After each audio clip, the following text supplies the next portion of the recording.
was a day of nostalgia.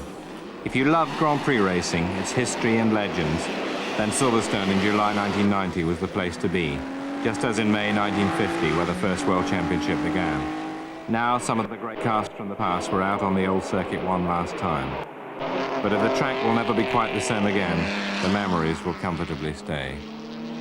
It's a royal occasion when Silverstone is chosen for the 1950 European Grand Prix.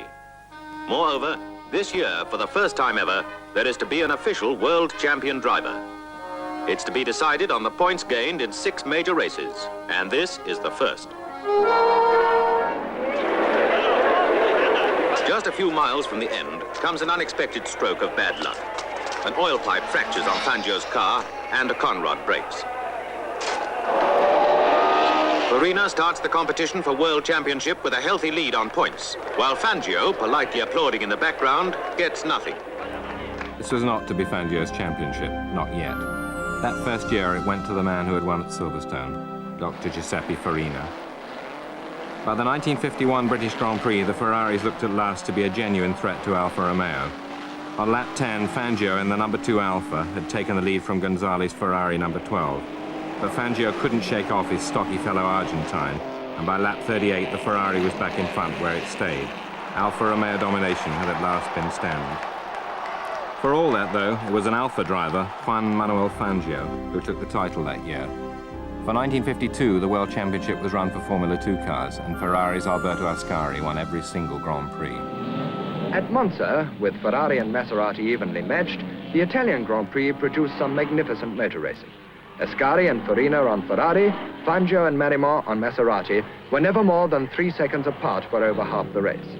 Then Marimont made a pit stop, and the 3 world champions, Ascari, Farina and Fangio, raced 1, 2, 3, until the last sensational lap, when Ascari spun, Farina swerved to avoid him, and Fangio somehow found a gap to win his first major Grand Prix of the year, just 1.4 seconds ahead of Farina.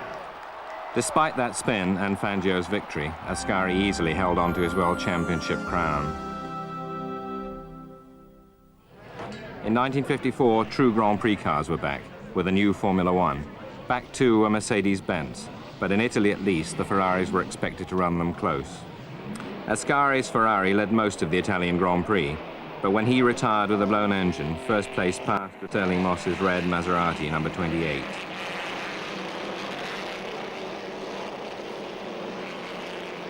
A dozen laps from the end, though, Moss was sidelined with a cracked oil pipe, leaving Fangio a fortunate victory to clinch his second title. Mercedes, understandably, saw no good reason to change very much for 1955, but they did add a new driver. I came in and I'm sort of wiping my face with a rag, and this German came up and clicked his heels, bowed, and there was a bowl of hot water, and over his arm was the towel and a bit of soap in his hand. And this is like in the middle of nowhere, and I thought, my God, this is efficient, you know. And that's what it was like. I mean, Mercedes were absolutely in the class of their own from that point of view. By the 1955 British Grand Prix at Aintree, Ascari had been kill testing, and the Mercedes of Fangio and Moss were untouchable. I can't remember the exact setup, but I remember coming up to a back marker, and I thought, well, he's going to get, and then I got past him. And so a British driver leads in the British Grand Prix, albeit in a German car.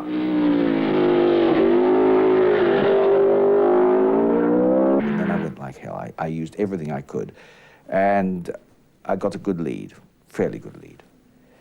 But then coming towards the end, Fangio was up with me again. And I remember going round the last corner.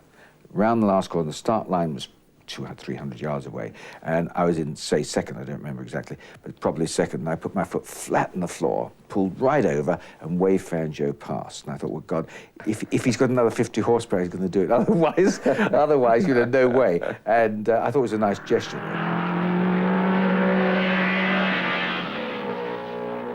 Past the pits in as near line abreast as makes no difference. They get the checkered flag and go on to their lap of honor. I've asked him since, and I've said, look, you know, you did back off, didn't you? Because after all, it was the British Grand Prix. He said, no. He said, you know, you were on form that day, and that, you know, it was your race. Mm. Half my problem with Fangio was that I felt he was better, he was faster, backed up by the fact that he probably was. At the next race, Monza, the status quo was restored, Moss finishing second to Fangio, world champion again. But it was the end for Mercedes, who withdrew at the end of 1955, leaving Fangio to go to Ferrari, where he duly won his 4th title. But at the 1957 British Grand Prix, Fangio, now with Maserati, was never in contention. Moss's Van Wall led until its engine expired, after which his team called in the injured Tony Brooks, and Sterling took over. Moss was back in the race, but the delay had put him in 9th place. Bera in the Maserati now led the field as Moss set off in pursuit. One by one, he overhauled his rivals, and shattering the lap record 4 times, finally went to the front once more. Setting up a commanding lead, Moss came in to take on 10 gallons of fuel and a bottle of pop in 27 seconds. Some going. Then back for those final laps and a place in motor racing history.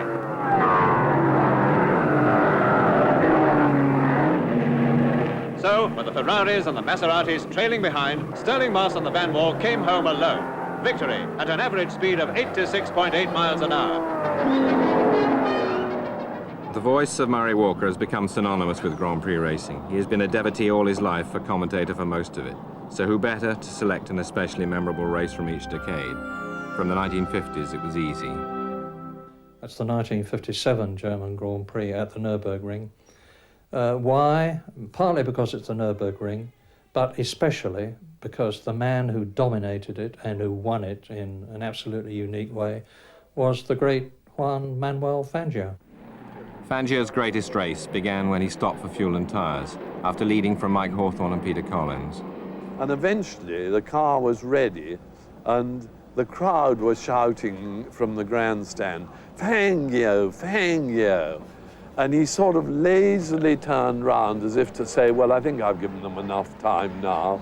10 laps to go and 45 seconds to pick up. Fangio begins the race of his life. I believe that race in 1957 was in fact my greatest. I've never been a spectacular driver, and on that particular occasion we had practiced the pit stops and we had achieved a tyre change time of 30 seconds. However, when I actually stopped in the pits on that occasion, the tyre change took those 30 seconds plus another 48. I went out on the track in an attempt to catch the two in front of me, and I didn't think I had a chance. However, my technique was to take a higher gear going into a corner than I would normally do to make up time, and gradually I was able to make up that time. I had an advantage because the two in front of me, Hawthorne and Collins, didn't really think I was going to catch them up, but when I saw them in front of me, I knew I had them. Into the north turn, and the fantastic Fangio takes Collins on the inside, and with a lap and a half to go, he leads the race, a race in which he broke the lap record 10 times in 22 laps, reducing it from 9 minutes 37.4 seconds to 9 minutes 17.4, to prove beyond all doubt his claim to immortality as one of the greatest drivers the world has ever known. A fantastic victory, even by Fangio standards, and his last before retirement as world champion for the 5th time. When they came to Casablanca for the final race of 1958, the championship was between Moss's Van Wall and Hawthorne's Ferrari. I remember that, yeah, the hype. There was enormous hype in the press, understandably because you know, after all, there were two English drivers to start with, which was, I suppose, fairly unusual to be going for the title of this, you know, same nationality. And yeah, but things were much more laid back, really. I mean, the press would get everything hyped up, but I mean, as drivers, we were much more laid back, I think, really. The odds were strongly with Hawthorne. Moss had to win and set fastest lap, for which there was then an extra point. But even so, Hawthorne had only to finish second to take the title. Moss and number 8 led from the start, while teammate Brooks tried to hold off Hawthorne for as long as possible. Stuart Lewis-Evans in Van Wall number 12 was also trying to help Moss when his engine failed. The car ran off the road and caught fire, Lewis-Evans tragically suffering burns from which he would die. Late in the race, Ferrari's Phil Hill gave up second place to Hawthorne. So, with only one victory compared with Moss's 4, Hawthorne it was who took the title.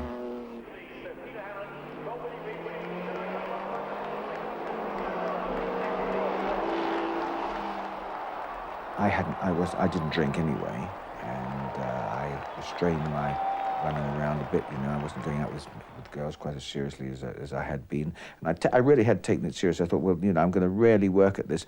And then I go and lose it to Mike Hawthorne, who was really having a ball. You know, I mean, Mike was that sort of guy. And I thought, well, it was very unfair. I mean, no justice at all. And I do remember being a bit teed off, yes. By a piece of tragic irony, however, the new world champion lost his life 3 months later in a road accident on the Guildford bypass.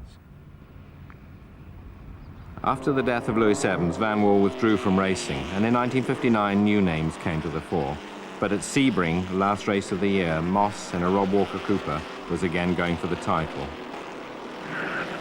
3 laps gone, and Moss is 5 seconds up with the 2 Coopers of Brabham and McLaren trying to close. But now the order's changed. Brabham leads with McLaren second. What's happened to Moss? That lucky 7 Cooper is out of the race already. The transmission's gone, and with it, Sterling Moss's hopes of the World Championship.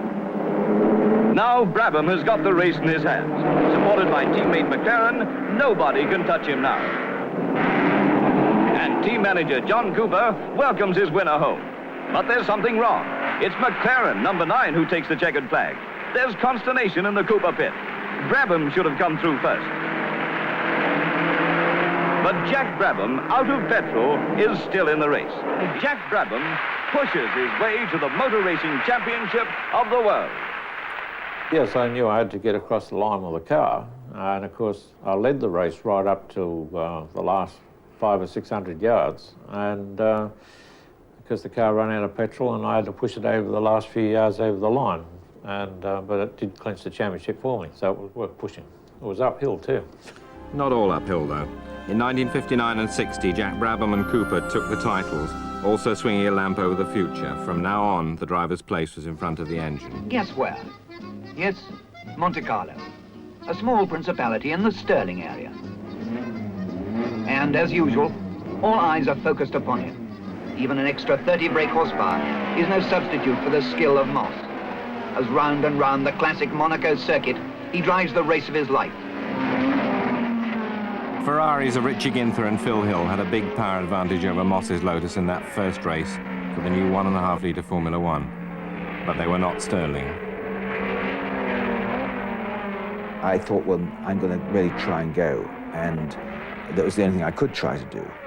And then, of course, they hung on, you know, did get a bit big, went up to 6 seconds, then back to 4 and 3 and so on. But at the start, that was my intention. Then I realized I couldn't do it. So then I thought, well, okay, I'm just going to keep on as hard as I can. And that was when, going through this, I was convinced they were playing with me, because first it was one car and then another car. And then it would be 6 seconds, they'd come down to 4, and they'd go up a bit. I thought, well, you know, they're just passing back markers, slowing them up and so on. And I didn't realize, because I couldn't actually see, we didn't have radios, of course, I couldn't see them giving all these rather exotic signals to you know, Phil and Richie. So saying, now give all and all that sort of, I didn't see those because they didn't put them out till I'd gone past. No. And so I didn't know they were really trying. If I'd known they were trying, I reckon I might have been a bit quicker, you know, but it didn't happen. And I couldn't believe it. And when I came across and actually saw the flag, and they went right past me, it was absolutely quite a most emotive time. I mean, literally was. The one thing it proves to me, though, is that you can work out anything about a vehicle, the strength, you can work out the lateral G and the tire wear and all that, but you can't work out the human element. And that is what I think still keeps our sports as such an important one. Still, it was essentially a Ferrari year. In France, Italy's Giancarlo Baghetti became the only driver ever to win his first Grand Prix. At Monza, though, there was stark tragedy when the Ferrari of world champion-elect Wolfgang von Trips crashed with Jim Clark's Lotus on the second lap of the Italian Grand Prix. Von Trips is killed. So too are 11 spectators on that hot afternoon in Italy. Phil Hill leads the diminished field. Ahead of him lies the prize of prizes, the championship of the world. As he takes the winner's laurels, Phil Hill does not know the fate of his teammate. He wins the Italian Grand Prix, and with it the World Championship. Hill would never win another Grand Prix, though. And it was another Hill, Graham, who took the title for BRM in 1962, narrowly beating Jimmy Clark. But the following year, it was the other way round, with the dominant Clark scoring 7 victories en route to the first of his 2 championships. In 1964, another Briton joined Clark and Hill in the fight for the title, John Surtees in the Ferrari. But in the Belgian Grand Prix, at Spa-Francorchamps, the cards fell for Clark. In the early laps, Gurney and Surtees went clear of Clark's number 23 Lotus, but the Ferrari was soon out, leaving Gurney's Brabham alone at the front. Clark, too, needed a pit stop later in the race, and was only fourth at the start of the last lap. By then, though, Dan Gurney, in number 15, was running low on fuel. Hill and Bruce McLaren were in similar trouble, and Clark passed both.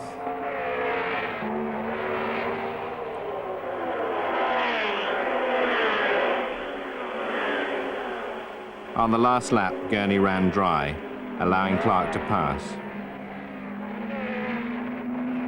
But on the slowing down lap, Jimmy himself ran out of fuel. It was one of the few fortunate victories of his career.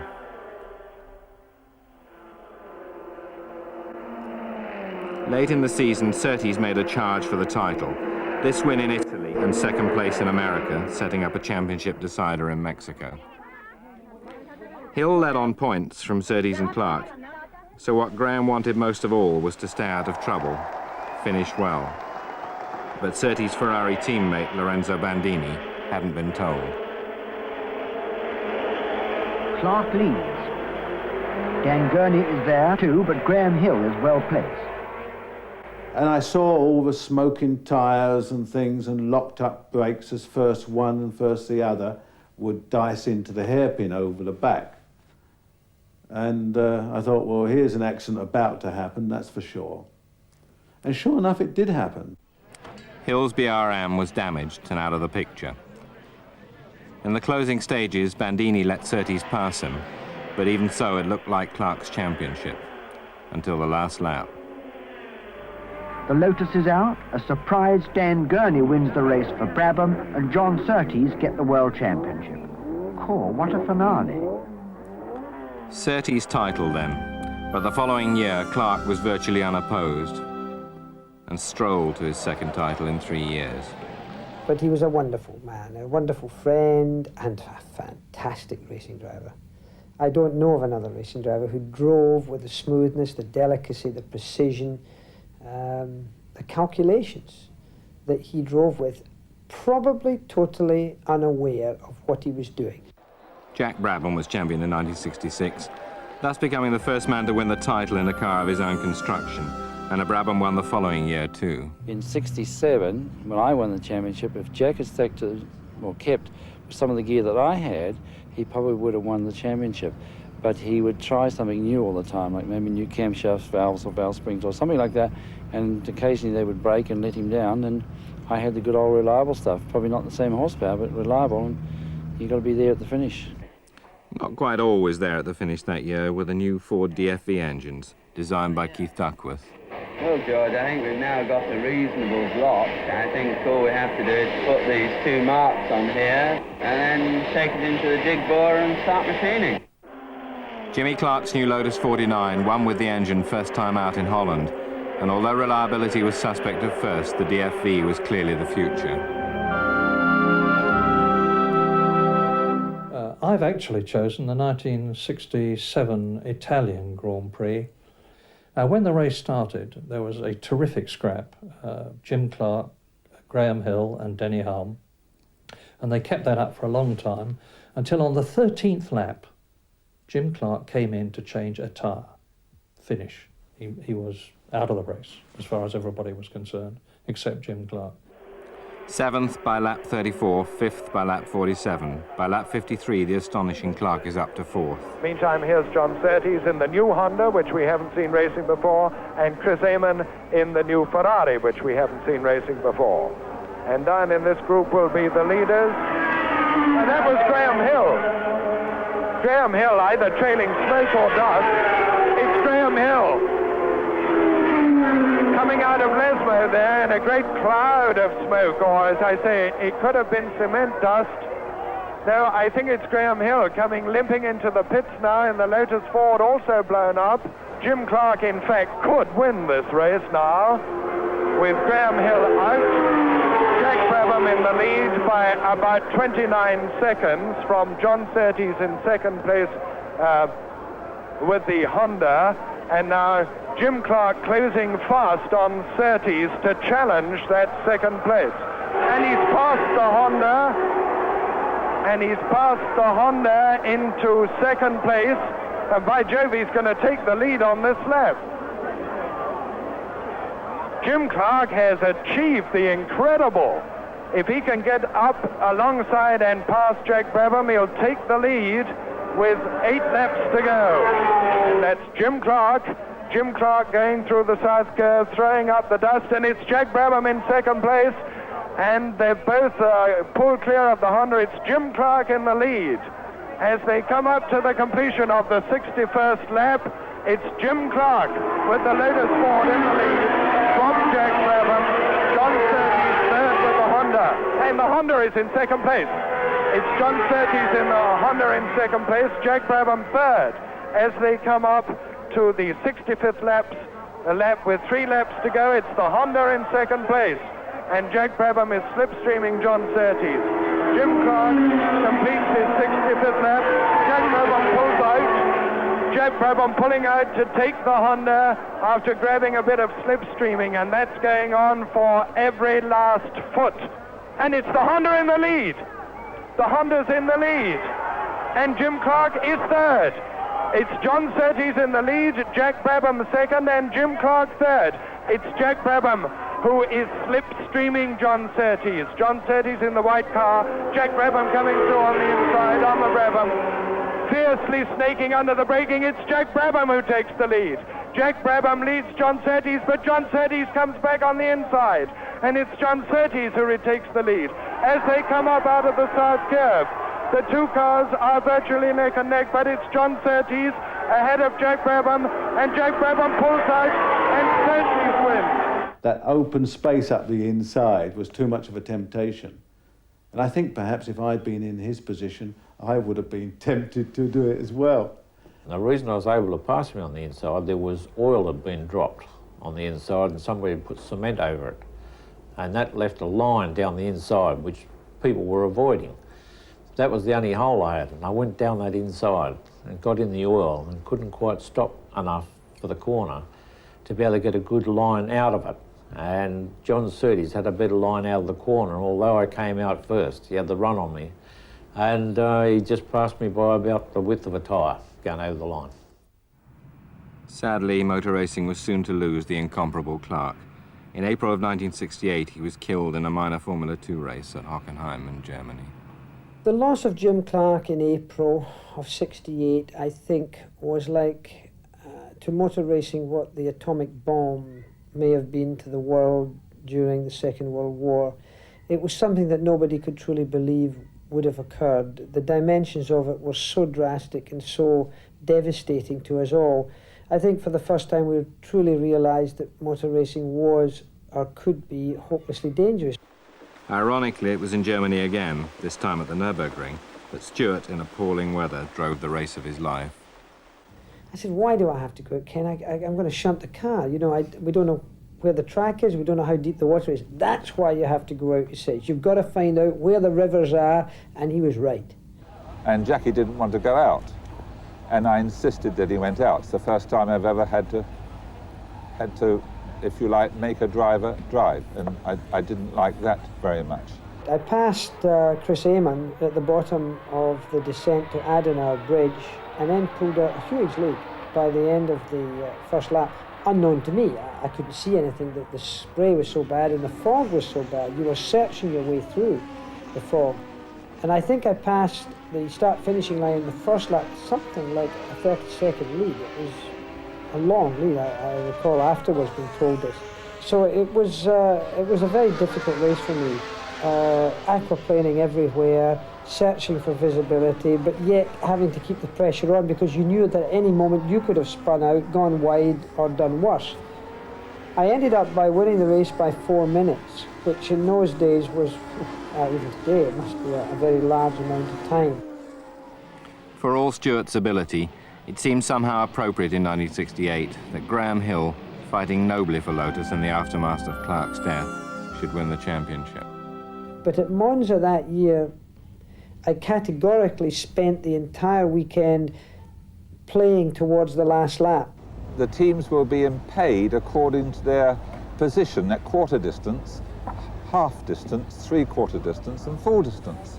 And as it was going to be a slipstreaming race, I had this arrangement with Jackie whereby when he came up to quarter distance, we'd give him a countdown, lap 3, lap 2, lap 1, so that when he went by at quarter distance, he would be in first place and receive first place prize money for quarter distance.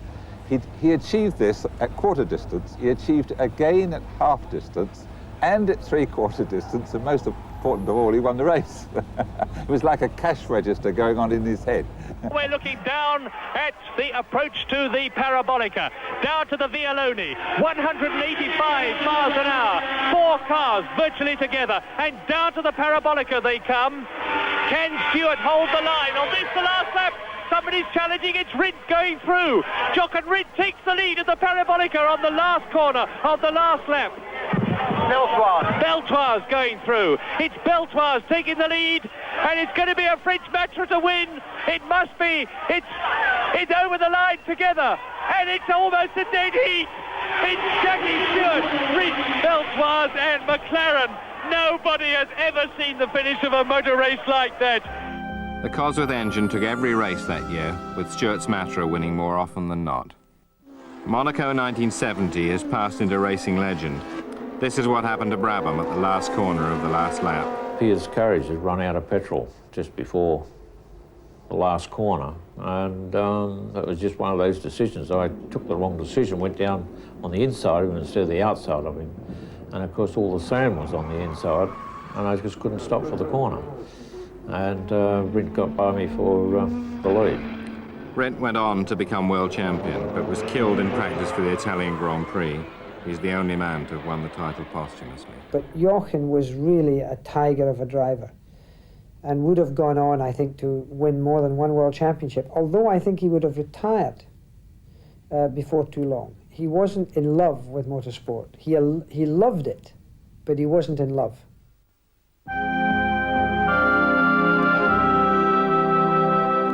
It's all too easy to end up at Monza when you're choosing good races, because you're looking for things which have been competitive and exciting, and Monza was always that before the chicanes. Not always now, unfortunately.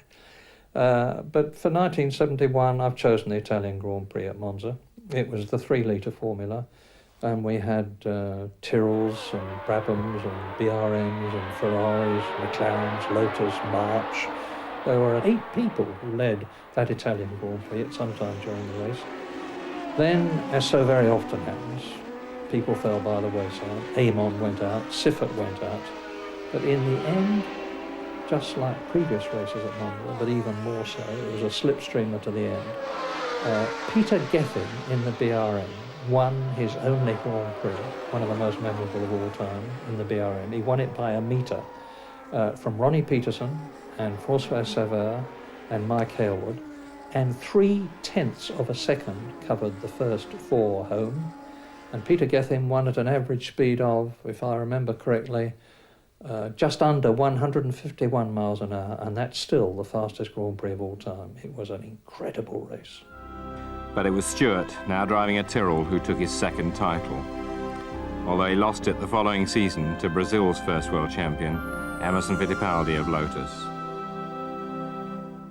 In those times, what his drive, if you get the results, it was not very quick, but he was very careful with the car, and he finished all the races. And those times, durability in the car was very bad, and you have to be very, very soft with the car. And he was a man, he always depart 5th and 6th and all finish in the end, or 2nd or 1st.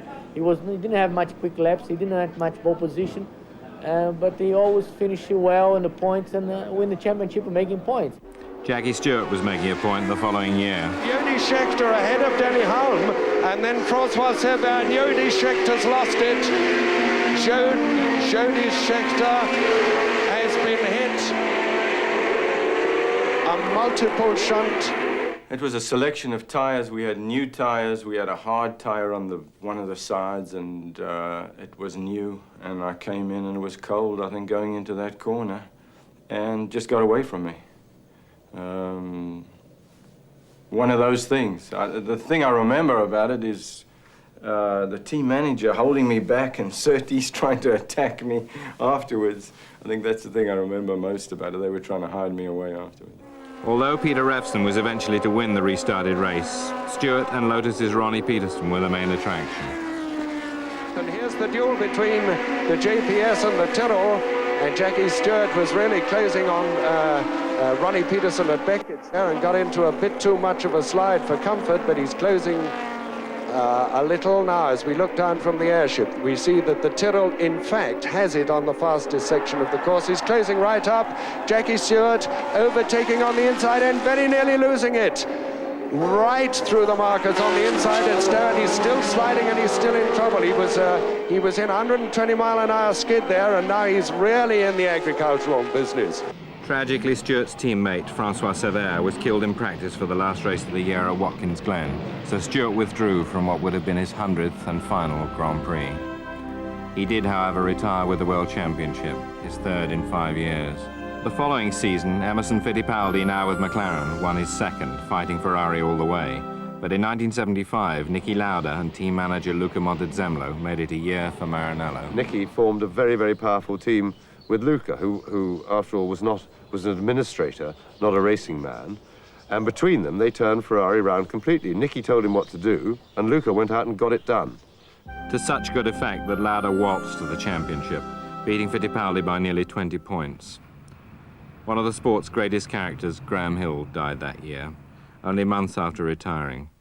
The plane crash also took the lives of Tony Bryce, his new driver, and several other team members.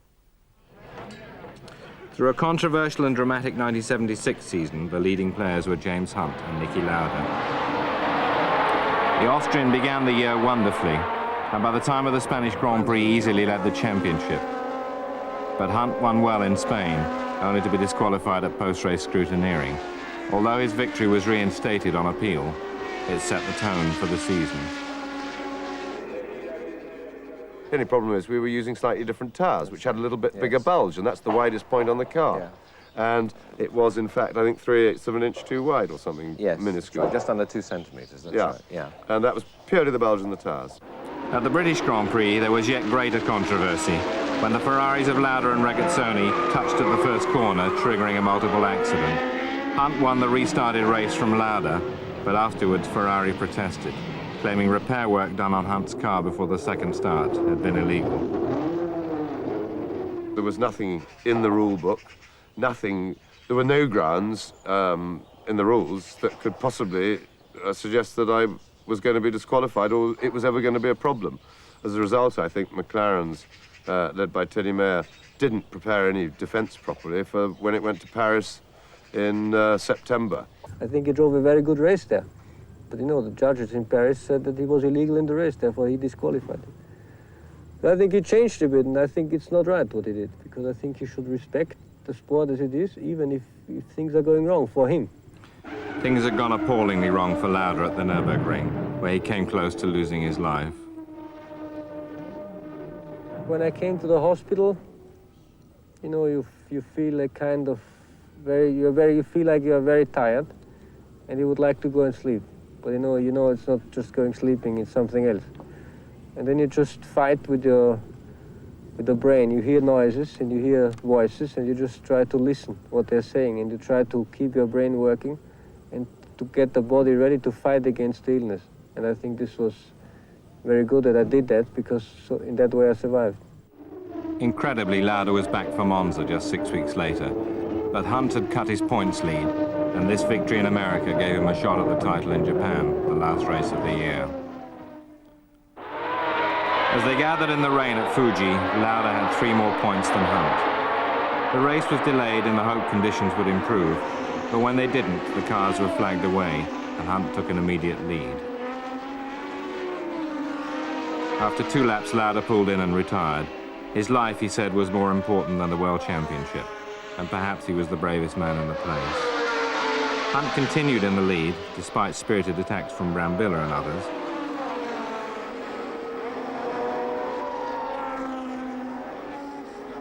And while Lauda looked on, the title seemed assured. But then James had to pit for new tyres. Now he needed third-place points to win the title. The pit signals that I got were not consistent, right? By the end of the race, they'd got, from their lap chart, what turned out to be correct. But 3 laps before the end of the race, they were giving me a complete jumble of signals, and then suddenly it said 4th, which I probably wasn't timed because I passed somebody else to finish 3rd, right? But with their track record for handling things in a crisis and a panic, I wasn't prepared to believe McLaren's and their lap chart, and because I'd had too many disappointments already that year with things happening after the race. No disappointments this time, though. Hunt was indeed 3rd and therefore world champion. A single point separated him from the gallant Lauda. Nicky was back the following year, though, champion again for Ferrari. It was all Lotus in 1978, Mario Andretti becoming champion, although grieving for his teammate Ronnie Peterson, who died at Monza. The first turbo win came at Dijon in 1979, but everyone remembers the fight for second place. And Arnou's going to do it. René Arnoux is challenging for second as they come up to Villeroy, but Villeneuve will not give way. Arnou's got the inside line and the shorter line, and he takes second place as they go into the right-hander and the left at Sablière. And now Renault's indeed are first and second in the French Grand Prix, and the French crowd is going mad, roaring in the background. The twin-turbo Renaults appeared at Monaco, not their circuit. And now we're into the start of the 79th and last lap but one, with René Arnoux second and Villeneuve go. Incredible!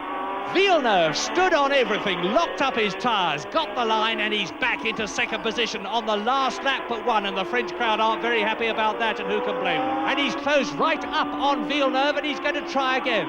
They're coming into the start of the last lap behind Jochen Maas in the A2 Arrows. And Arnoux does it, does he? And Villeneuve locks up. And Villeneuve has had to go wide, and Arnoux's on the inside as they go round Villeroy. He's got the shorter line, he's got second position. He's got second position, he's through, they bang wheels. He's off, and he's back again. René Arnoux off the circuit and back again, and now Villeneuve's in second position, and this is the last lap. And Villeneuve goes over the corrugations, and he nearly loses the front as they go up to Parabolique on the 80th and last lap. And he's back, he's in second position. Villeneuve is second in the Ferrari. Down to third position goes Arnoux. To La Bretelle, 80th. 80th lap in this 80-lap race, and there's less than a third of it to go. Now, can Arnoux, on the tremendously fast La Combe, Courbe de Pouar section, 150 miles an hour, get past? They go past Jochen Maas, and Jabouille wins. Jean-Pierre Jabouille has won in the Renault. Who is going to be second? Into the Courbe de Pouar they come. There is Riccardo Patrese, and Villeneuve is second. Arnoux is third. In Holland, Villeneuve's leading Ferrari had a tyre going down. Yes, and Villeneuve's lost it. Incredible. Villeneuve, 360-degree spin. Jones manages to avoid him and goes through and takes the lead. Fantastic. Alan Jones. But Villeneuve's unquenchable spirit made him a legend the world over. We had a good relationship. I think he wanted to win every lap and not win races. He wanted to be impressive in that way, and that's what he did. He was a very fast driver, but wasn't at the stage where he was a good winner. Which was fortunate for Scheckter, who took the title that year in a Ferrari clean sweep. The Italian cars were nowhere in 1980, however. At the penultimate race of the year in Montreal, the championship was between Alan Jones's Williams and Nelson Piquet's Brabham. At the start of the race, we screamed down to the first corner, and I got the jump on him, held my line, and we touched, and he went into the fence and damaged that car severely, his race car. It seems a long time. It's go. And Piquet's pulling across in front of Pironi, and Jones is round in front of him, and it's a multiple crash already on the first lap, and Piquet's off. Well, a very sad race for me because in the first start, Alan pushed me in the wall. I have to change for the spare car, and I did another start, and I overtake Alan after 3 laps, and I open about 15 seconds, and my engine blew up, and I lost the championship in that race. Jones put a double lock on the title with victory in the final race, handing Frank Williams his first championship.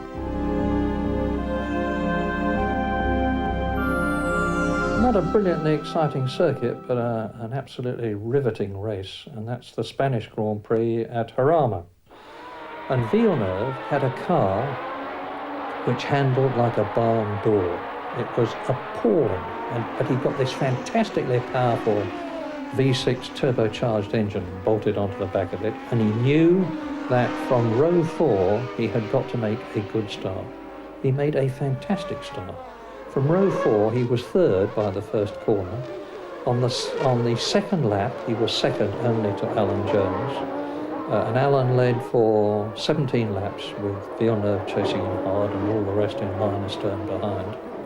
And then Alan, most atypically, went off and allowed Villeneuve through, and of course Alan was history then, he did finish the race.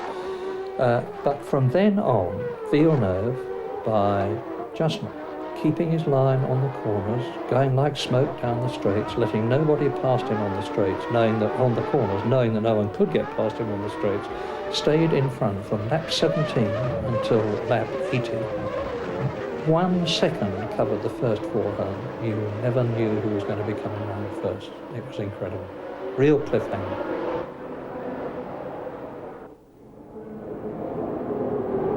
At Silverstone that year, an early incident put several cars out, but John Watson in a McLaren squeezed through the carnage somehow to take an emotional home victory. And I felt something, experienced something which I've never experienced previously and I had never seen at a British race before, and that was the public. They just en masse came across the barriers and onto the track, and they cheered. And I can even now, talking about it, feel the tingles. And they were cheering for me, and I couldn't understand why. I'd just done the job. I won the race, and I can understand winning in your own country what it means to someone. But it just seemed to be on the day the crowd at Silverstone were looking for a British victory. They got it with me, and they expressed their appreciation in the best possible way they could, and it was just a memory I will never forget. The championship, though, went to Nelson Piquet by a point from Carlos Reutemann. Imola in 1982 was to become notorious. And Villeneuve made a mistake. He just went wide, lost traction, and Pironi nipped through. Just a little mistake from Villeneuve, and that's what it's cost him. It's cost him the lead. Yeah, Villeneuve's well placed now. He's picking up the draft well. He's going to be alongside. Which side's Pironi going to keep? Pironi, I think, has made him go the way he shouldn't have done. The long around, Villeneuve's inside. Ooh! Absolutely side by side. But Villeneuve's got the line up the hill into the next corner. And look at the ATS right in the line of both of them, and Villeneuve takes his opportunity, comes out to the left, and it could be that Pironi's going to be balked, and they go through absolutely together, and Villeneuve leads again. And look at that, Pironi and Villeneuve absolutely together. Pironi's in the lead. Pironi's just nipped through. Unfortunately, the direction was away, but Villeneuve is going to respond here, possibly.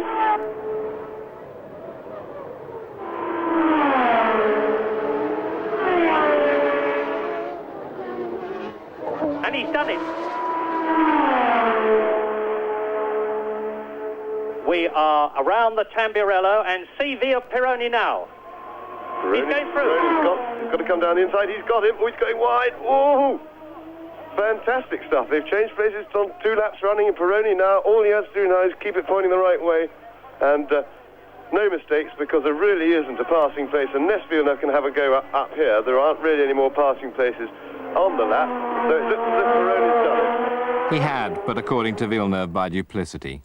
2 weeks later, still livid and unsettled, the Canadian crashed to his death during qualifying for the Belgian Grand Prix. Monaco that year was extraordinary. Late in the race, Alain Prost's leading Renault broke, crashing into the barriers. And into an unexpected first place went a man who had never previously won a Grand Prix. And I went into the lead and I said, okay, Riccardo, you have to make 1.5 lap now, go very slow because it's damp. But I was not slow enough because I spun. And I said, oh my God. And while I was spinning, I saw some cars coming through, like the Ferrari of Pironi, the Alfa Romeo of the Cesaris, and even Williams. Patrese is on the move again, very fast, but no hope of catching Pironi, who goes into the tunnel for the line. Is that Pironi stationary? It is! My goodness! The third leader in 2 laps. He must have run out of petrol. There's a big problem for the Ferrari engine is very, very thirsty. They have a fuel problem, and he could have run out of petrol. And that is De Cesaris's car. But De Cesaris would have taken the lead when Pironi... So that means to say that Derek Daly can win this race. Patrese could win. Patrese did win, but it was Keke Rosberg's flair and consistency which took the title for Williams. Nelson Piquet's second title was snatched from Alain Prost in the final race of 1983, but Prost's only rival the following year was his McLaren teammate Niki Lauda. To be champion, Prost had to win in Portugal. So now Prost having another look, but and this time he's got a good draft, and I think he's inside him, yes, and Alain Prost takes the lead, and I'm sure he's going to pull away now. For the title, Lauda needed only second place. After a poor grid position and a cautious start, the number 8 McLaren was 5th by lap 28 and chasing Keke Rosberg. As Lauda goes past the Williams, and he is definitely in 4th position.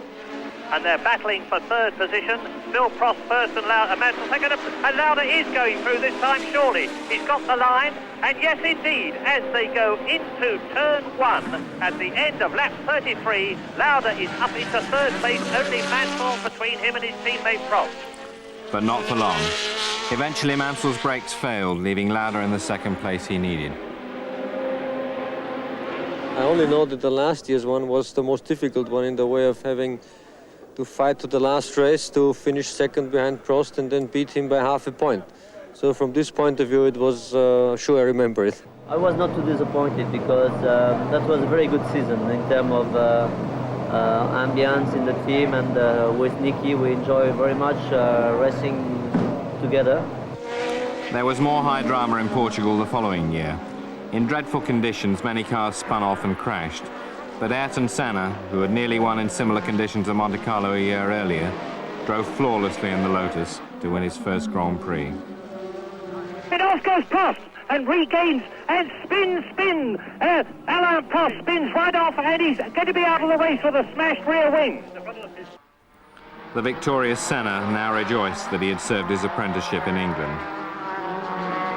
I guess having been racing in England before Formula One for a few years, with the English weather has taught me a lot. No weather problems for anyone at Brands Hatch in 1985, and none of any kind for Nigel Mansell.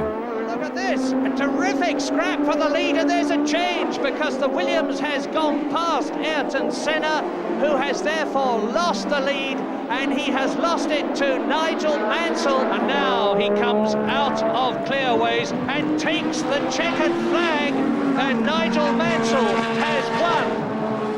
Alain Prost's 4th place was enough to give the popular Frenchman his elusive first title, and by quite a margin. In 1986, a Williams Honda was the thing to have, but in Spain, at the new Jerez track, it wasn't quite enough for Mansell. It's going to be one of the closest Grand Prix finishes, whatever happens, that we've seen for a long, long time. They're coming up to the hairpin now. This is it. Down into second gear, and Mansell, if he gets it right, can sprint out of the rear wing of Senna's car. Senna moves across. He's keeping Mansell back, and he wins. Mansell won't like that any more than he likes at Brazil. On Friday and Saturday, the start and finish line was here, and for the actual race, if you recall, they actually moved the start and finish line back towards the corner by 30 metres for timing reasons or whatever, but it wasn't in the same place. I mean, they never told any of the drivers, so I mean, come Sunday we were racing, and you know, I'd saved it and I came out the corner, I pressed my overtake boost button, and there I was. And if you look, literally about 20 feet past the line where the flag was, I was in front, and I thought I'd won. If Mansell felt hard done by then, much worse awaited him at the Foster's Australian Grand Prix. As he followed Keke Rosberg and Nelson Piquet, he knew 3rd place would make him world champion. And then the lap previously to the problem I had, Keke, who was leading the race, and it was his last race if you remember, and if Keke would have won, I'd have been champion as well.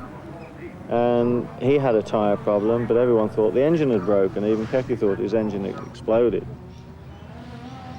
And then by the time we'd radioed probably 10 laps before this saying, you know, we're coming in for tyres, and they said quite rightly, because Goodyear had examined other people's tyres, saying there's no problem, you're doing the lap time, stay out. There's only 16 laps to go, 20 laps to go, there's no problem.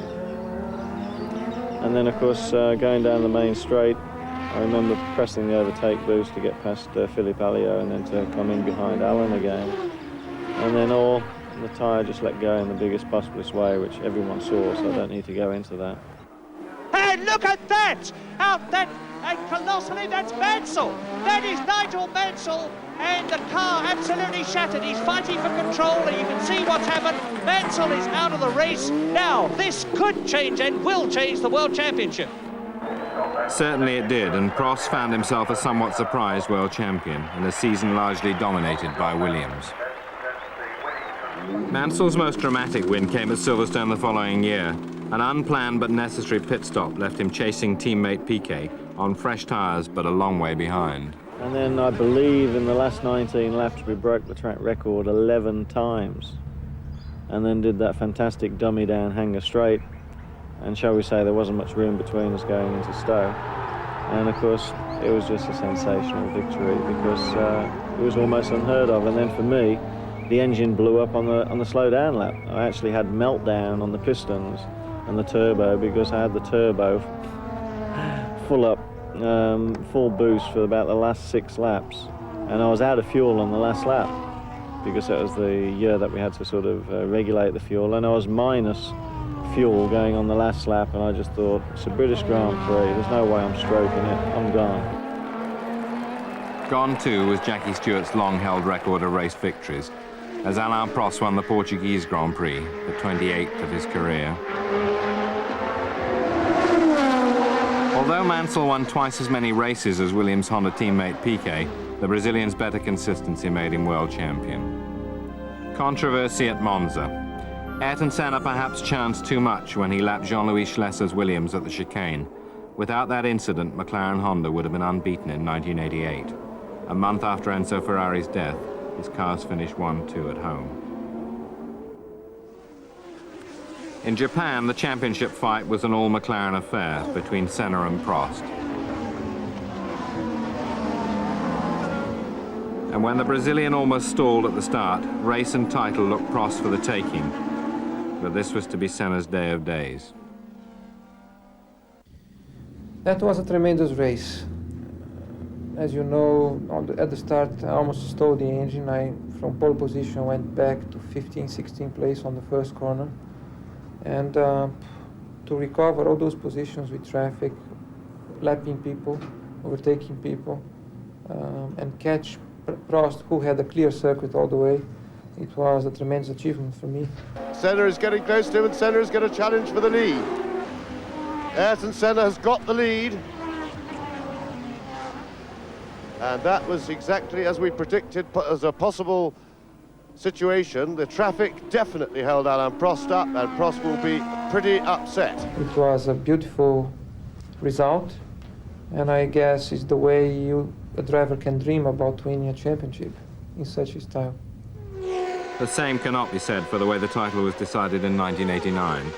The McLaren teammates, now open enemies, went into a race that Senna had to win to keep a flame under his title hopes.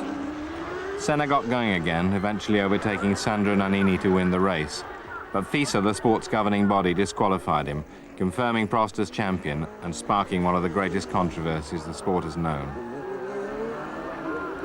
I think it's a sad way of having a championship finish. I think I wanted to win Japan the same way I did in '88. But unfortunately, that's the way it went. In 1990, the competition has been very strong. Difference between cars so small, and we have seen many different situations where people were involved in incidents. Different cars, different drivers, different circuits.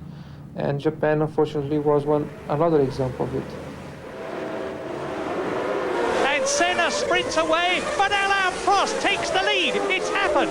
Alain Prost has taken the advantage. Senna is trying to go through on the inside, and it's happened immediately. This is amazing. Senna goes off at the first corner, but what has happened to Prost? He has gone off too.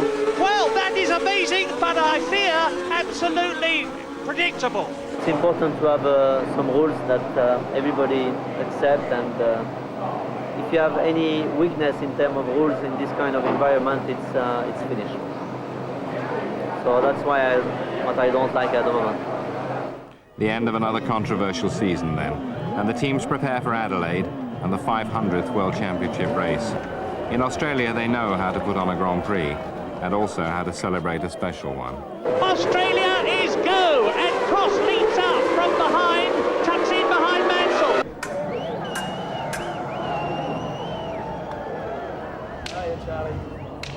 And he's going for it. Mansell going for second. Berger got a problem there. I think it may have been a missed gear. Let's see.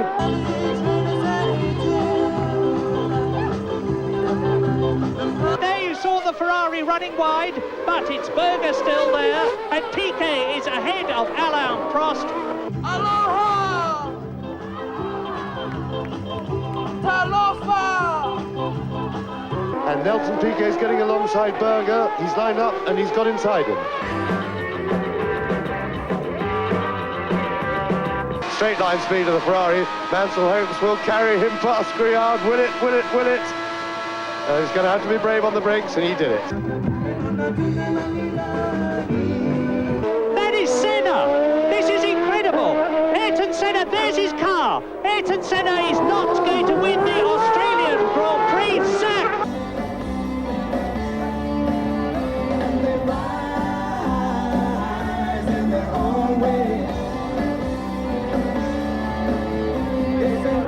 Oh, he's having a go. Oh!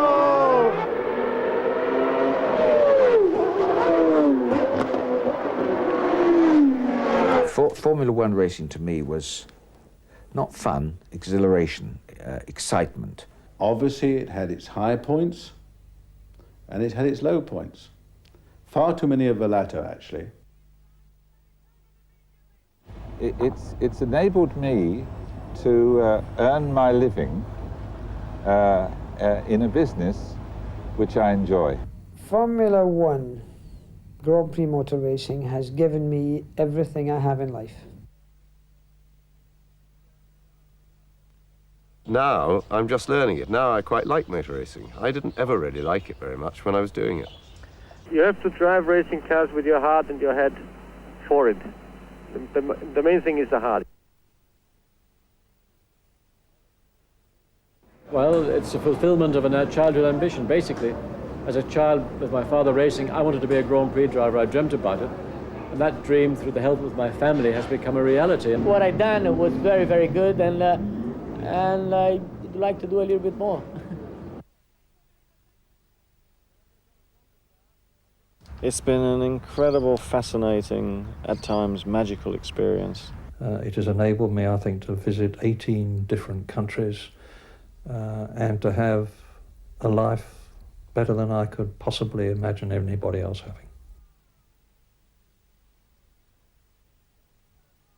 But it's something that, together with the difficulties, with the frustrations, and the good feelings, the positive things come above all so far. And as long as they continue that way, I'll be racing not only with my heart, but with my mind and my soul.